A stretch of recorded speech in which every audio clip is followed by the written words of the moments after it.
squeeze that diaphragm to breathe out that way. Anyhow, when you go out, you want to go out smooth, meaning peri out, all right, smooth. So I'm going to do it in a normal time. So it's going to go smooth, fast, fast. All right, you see that? So it's smooth, fast, fast. You don't want to go out fast and in fast because it's a little too much of a jerk and then you might mess up your spine or something. You might crack it in the wrong way, maybe pinch a nerve and stuff like that. So be careful. That's why I said use a light weight at first until you start to build that core or you start to get used to that motion, that momentum. Another thing too to point out, to add more of your grip muscles to be conditioned and also your forearm muscles. All right, when you come up, you want to point as if you're trying to literally slice someone that's in front of you right in the neck. Forward. When you do this angle here, like that, all right, you're working out a lot of forearm muscles.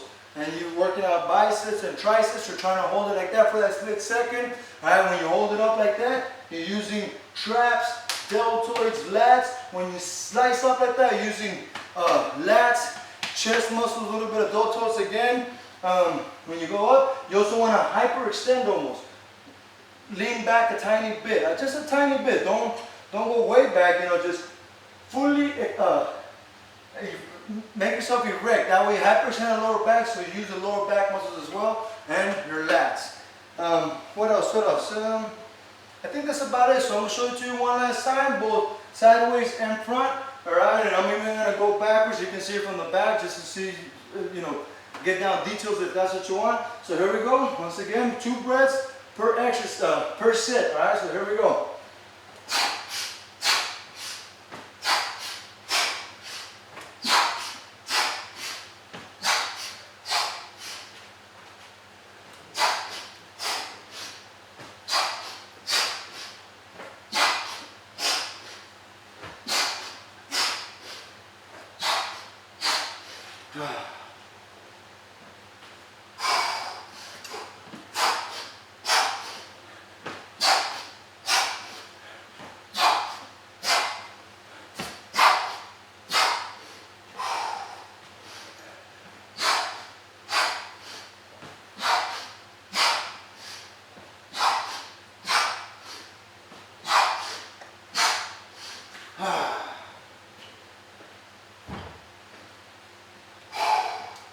Alright, I recommend you get a space at least, I'd say 10 feet across. Alright, doesn't matter how wide it is, it should be at least, you know, wingspan, you know, arm span. That way you're not banging yourself, but at least 10 feet out. So like right here, for instance, this is not that big of a gym, right? So this is about 16 feet, but I'm only using about 10 feet of actual ground that I can actually use because in the edges there's equipment. Anyhow, so you can even stand still. You can go out, stand back, go forward, stand back, go forward. All right, so if you're gonna use the 10 feet, do at least 4 laps. 1, 2, 3, 4 before you take an actual break. All right, if you're gonna be doing this standing still, I didn't mention it on this video. The number 1 goal is to build the lactic acid.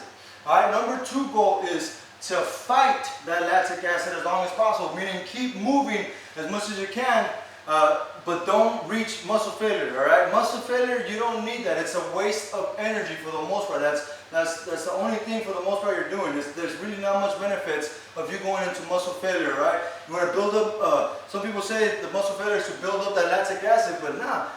If you truly want endurance, you want to build up the lactic acid and then you want to fight through that lactic acid. You want to keep going through that lactic acid, but don't go to muscle failure because you're going to waste energy. There's really no benefit from it. So that's why I like to use lighter weights, but I do a lot of reps of it and very, very little breaks. Sometimes my breaks is shadow boxing, where I just shadow box, bam, bam, bam, or shadow striking, where I do everything, elbows, knees, kicking, right? Whatever the case may be. Anyhow, so that's the number 1 goal, the second goal, stuff like that when it comes to the actual workout. When you're done with the workout, the number 1 goal is to blast yourself with oxygen, breathe in through your nose, really deep, let it out through your mouth, 2 or 3 times, all right, so that you try to regulate your heart rate. As you're doing so, don't stand still. Shake it off. Even if you didn't use your legs, shake them off a little bit, almost like a soccer, like you're trying to kick a soccer ball or something, and you're jerking it a little bit, because that's what's going to help you flush the lactic acid so it doesn't sit in one place. That way, on your next set, you can still fight with as much power as possible. Remember, blast yourself with oxygen. What else? What else? I think that's about it. So, remember, you're only limited to your creativity. So use your imagination however you please when it comes to the workouts. Alright, that's why all gyms have mirrors. It's not because it's a vanity thing. When you visualize stuff and you're in the mirror, it helps you visualize stuff to record it in your mind, so when you're at home or something without a mirror and you're working out, you can visualize your muscles being contracted harder and harder, getting bigger and bigger, and that truly does work. So what I mean by that is you can do that with your heart rate as well, your cardiovascular system. You can slow it down. It's a proven, I don't want to say it's a proven fact, I mean, they kind of, you know, they have shown tests, medical tests, that martial artists and, you know, not only martial artists, but other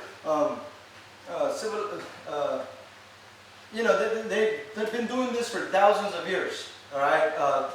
In the sense that they use their imagination, their creativity to either build heat from within, or, in other words, lower your heart rate down, all right? So what you want to do is, here's two of my methods that I use, all right? Is as soon as I'm done, and do the 2 or 3 deep breaths in through my nose, out through my mouth, all right? And then the other thing I'm doing while I'm doing that, and I'm shaking my hand, my arms, my feet, so I'm flush that lactic acid, so it doesn't stay in one place. I'm imagining my heart, all right, you know, beating. So for instance, this is the heart, so it's beating fast, right? Because you got done working out. And then I imagine it getting slower, slower, slower, into a more regular, you know, rate, so that you can breathe normal and you're not in a panicky mode.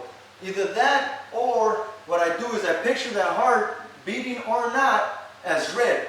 And as I'm breathing, I'm trying to regulate it, I picture it going yellow.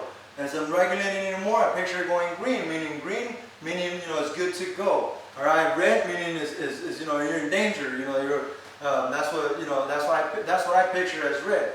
Sometimes I use both. All right, I see the beating of the heart, red. Right, fast as hell, and then it's slowing down, getting yellow, and then it goes back to normal, going to green. So that's what I mean about you're only limited to your creativity. Alright, so push yourself like you're fighting 20 men, so that not one man can push you, or beat you for that matter. Anyhow, just remember that pain is temporary, pride is eternal. So fight, fight, fight.